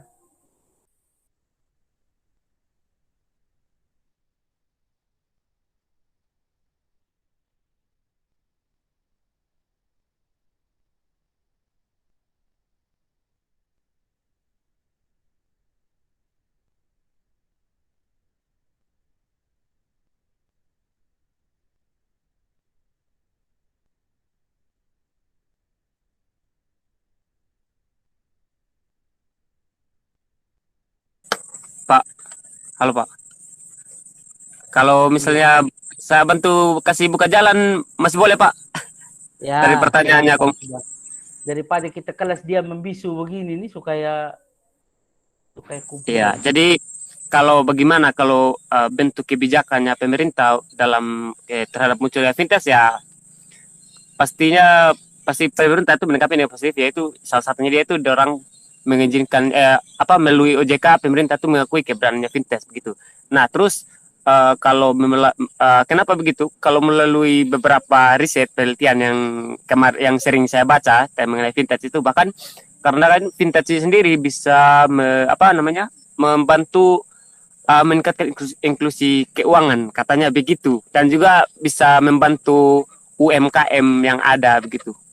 Kira-kira begitu yang saya bisa sampaikan supaya teman-teman bisa paham begitu, buka jalan supaya bisa jawab pertanyaan dari Ongki. Ya gitu, sederhananya begitu. Iya. Saya bantu juga kelompok kalau begitu, biar buka jalan. Jadi sebenarnya pertanyaannya Ongki itu pemerintah pasti sebagai regulator atau pembuat aturan kebijakan itu pasti ikut beradaptasi. Jadi aturan tidak bisa kayak dulu lagi, dia mau tidak mau juga harus menyesuaikan, sehingga kebijakan moneternya pun ataupun sampai ke kebijakan fiskalnya pun itu adapting gitu.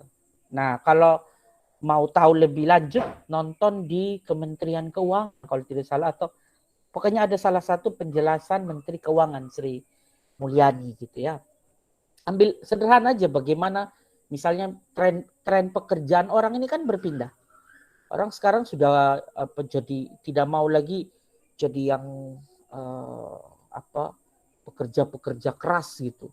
Tidak ada lagi orang cita-cita jadi polisi, jadi tentara, itu mulai berkurang gitu, atau jadi pilot gitu. Orang bahkan mau jadi YouTuber.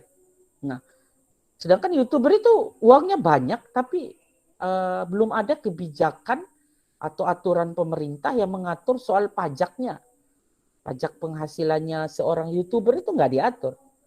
Ya, maka karena itu kebijakan fiskal dan kebijakan moneter pasti arahnya ke situ gitu.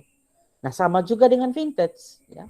Waktu vintage belum berkembang mungkin ya tidak ada aturan soal itu, tapi ketika kayak sekarang, contoh aja vintage yang kita fokus ke peer-to-peer lending, katakan pinjaman online atau pinjol, itu kan akhirnya pemerintah mau tidak mau keluarkan aturan gitu atau kebijakan.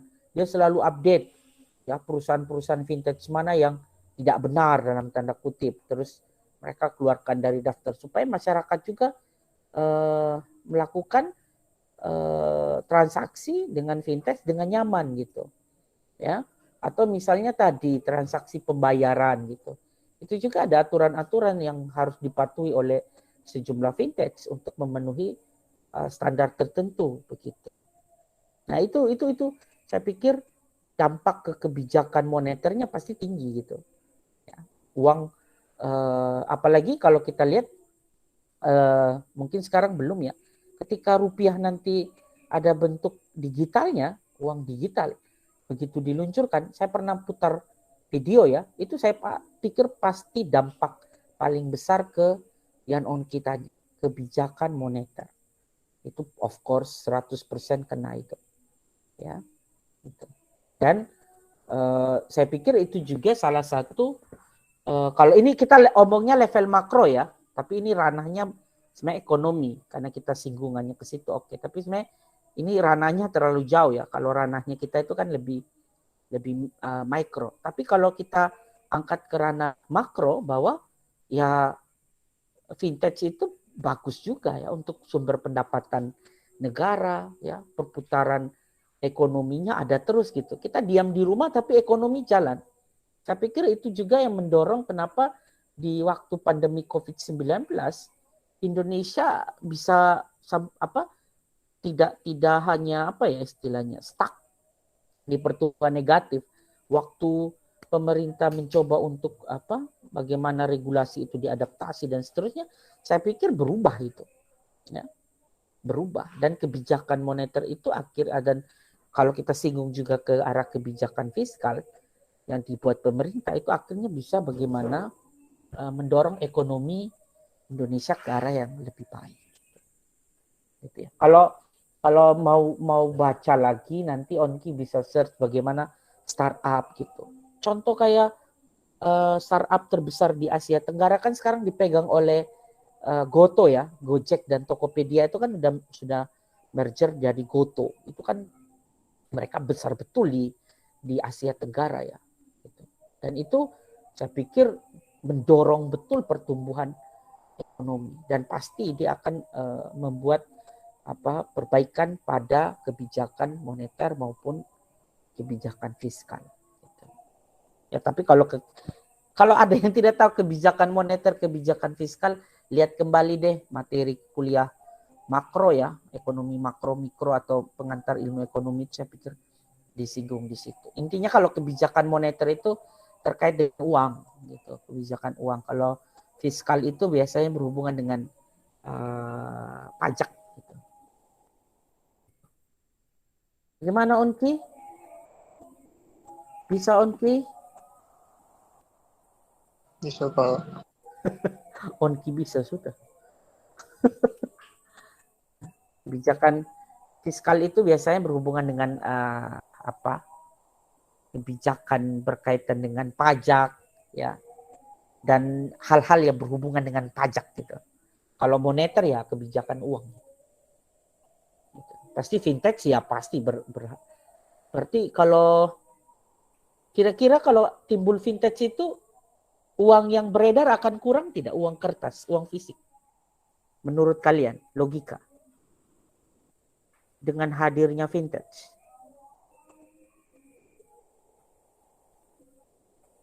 Apa Pak? Dengan hadirnya fintech, kira-kira uang yang beredar makin berbanyak atau makin sedikit? Makin sedikit, Pak. Iya, betul sekali. Makin sedikit. Kenapa? Karena orang sudah menggunakan ini handphone untuk bertransaksi. Jadi uangnya digital. Sehingga uang yang beredar jadi lebih sedikit. Berarti kebijakan moneter dampak dong. Gitu. Logikanya gitu. Cuman jangan riset area itu ya. Itu areanya economics. Konteksnya lebih anak ekonomi. Kalau manajemen itu lebih down lagi ya. Lebih turun lagi. Ke konteks fintech-nya. Itu. Ya, soal pertanyaannya Anjas tadi, bagaimana masa depannya fintech? Kita yang bertanya, kita yang jawab sendiri nih Anjas. Kelompok mau berargumen, saya persilahkan. Aduh, kalau kelompok diam ini saya cerita mau kasih nilai berapa ya. Silakan kelompok 16. Jangan malu-malu, berani jawab lah. Ayolah.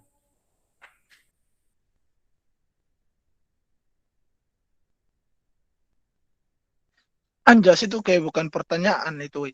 Anjas itu kayak mau kasih sesat kamu. Ngeri Anjas pertanyaan itu. Maut sekali ini Anjas ini. Memang Anjas ini. Padahal kau yang bujuk saya Anwar lewat chat. Namanya diskusi, ngajak diskusi kan harus gitu, muncul kritis ya, pertanyaan. Iya Pak. Kritis. Apalagi saya tuh suka sekali berdiskusi sama kakak semester lebih berpengalaman lagi gitu Pak. Steven. Iya Pak. Coba jawab itu. Seperti apa vintage di masa mendatang atau 10 tahun lagi vintage itu kayak bagaimana bayangannya Steven? Bisa tidak nanti kalau kita bayar pakai mata, scan biji mata begitu, tuh langsung bisa keluar gitu. Saya pikir bisa saja ya. Siapa yang tahu gitu. Ini Stephen nyambung deh sama materi yang saya presentasi minggu lalu itu. Bisa jadi nanti ke depan itu WA kita bisa jadi alat pembayaran. Bisa aja. Wong di India iya, kan ke depan kita tidak tahu seperti apa di India. Nah, di India aja kan sudah pakai gitu. Saya pikir bisa aja menuju ke arah sana ya. Iya. Dan apa? Ya di negara luar bisa pakai bayar. Iya. Hanya Indonesia yang ketinggalan Pak. Oh, siapa bilang? Lihat data Indonesia dulu. tidak ketinggalan, no. Lihat data dulu kalau saya. Lihat data dulu. Tidak, Dalam Pak. Kalau sekarang kan, kalau kita buka buku rekening terutama di BRI kan, itu wajib punya aplikasi Brimo, Pak. Nah, di aplikasi Brimo itu kita bisa juga tarik uang tanpa kartu. Ya. Bisa bayar tagihan segala macam, bisa belanja di toko. Yang penting tergantung dari tokonya mau atau tidak kita pakai uang digital begitu. Awas ini kita promosi nih, Ule. Sebut merek dari Promosi kita. kita promosi produk ini. Taruh di YouTube bahaya. Oke, kan contoh. Tapi saya pikir iya bahwa gini. Bahwa ada dua perspektif sebenarnya. Bahwa konvensional dan perkembangan teknologi ini dia jalan sama-sama gitu. Coba makanya saya bilang Anda referensinya harus berbanyak deh. Buka datanya banyak gitu. Bahwa kalau Anjas melihat sisi itu yes, bahwa ada juga bahwa kita sebenarnya ya tadi yang daerah-daerah yang tidak terjamah infrastruktur atau tidak terjamah teknologi dengan baik, saya pikir itu pasti akan ketinggalan gitu. Tapi daerah-daerah yang sudah terkena perkembangan teknologi yang baik, saya pikir jawaban Ule cocok di situ, pas di situ. Nah, hanya saja tadi perspektif mana yang mau Anda jelaskan di dalam risetnya. Gitu. Nanti kalau ada misalnya mau diskusi. Gitu. Dan semoga saya baca paper, saya mau download paper Anda yang tugas ke-7 ini. Kemudian nanti besok saya coba kirim ke Prodi 1 kali biar nanti dicek plagiasinya. Supaya saya mau petakan Anda ini nulisnya gimana ya soal itu. Ya, tapi ya itu tadi perspektif ya. Kalau Anda mau lihat dari sisi kurangnya, monggo silakan cari data-data untuk memperkuat itu. Kalau Anda mau lihat dari sisi positif atau sisi baik perkembangan fintechnya, silakan buka itu, tidak masalah. Tergantung perspektif. Gitu. Kalau ilmu sosial itu enaknya di situ ya, kita perspektifnya banyak. Gitu. Tergantung diskusi yang kita atau pembahasan yang kita mau angkatnya seperti apa. Begitu. Oke, sepertinya kita sudah jam 6.29. Saya pikir cukup ya kita diskusi untuk materi kuliah kita terakhir ya. Tapi sini ada yang mau ditanyakan? Tidak ada. Jawabannya saya tanya tadi apa tadi, Pak? Ya itu tadi. Kalau saya bisa aja tadi ya. Scan mata kita bisa aja keluar. Apa chip-chipnya taruh di mata, taruh di anggota tubuh mana gitu kan. Atau mengenal sensor. Jadi uang kita masuk ke rekening, terus rekening itu kayak terscan dengan wajah. Terus kalau mau bayar tinggal scan muka ya udah keluar. Misalnya, I don't know. Tapi yang pasti Anjas berkembang semua libur juga. Nikmati aja prosesnya, Anjas. Mungkin salah satu Anda adalah pelaku di dalam perubahan vintage ke 5.0 di masa yang akan datang. Tapi kalau untuk suruh kita prediksi, based on riset gitu ya. Silakan gitu. Tapi kalau hanya untuk ngomong-ngomong asal begini juga agak berat juga. Silakan buktikan dengan riset gitu ya. Oke, saya share kita punya ujian akhir atau evaluasi akhir. Nanti sudah saya share di apa namanya Google Classroom. Nanti jam berapa sebentar itu akan terposting ya untuk evaluasi akhir semester. Yang wajib Anda lakukan adalah presentasi. Jadi presentasi berdasarkan makalah yang sudah Anda susun pada tugas ke-7. Ya, presentasinya bagaimana? Saya pikir ini mirip sekali dengan evaluasi tengah semester. Ya. Cuman hanya saja bahannya itu dari makalah Anda sendiri. Ya, dari paper Anda. Terus nanti outputnya ya video, kemudian dan juga ada thumbnail ya. Thumbnail ini untuk taruh di YouTube ya. Saya pikir kemarin video-video kita banyak yang bagus dan saya sudah izin di Prodi untuk kita upload di Prodi beberapa video-video bagus ya. Oke, waktunya silahkan mulai dari sekarang, malah dari tanggal 13 itu sudah saya singgung ya. Anda mulai proses rekaman sudah ini dan pengumpulannya di tanggal 3 Januari 2022 ya, itu di hari Senin. Seperti itu.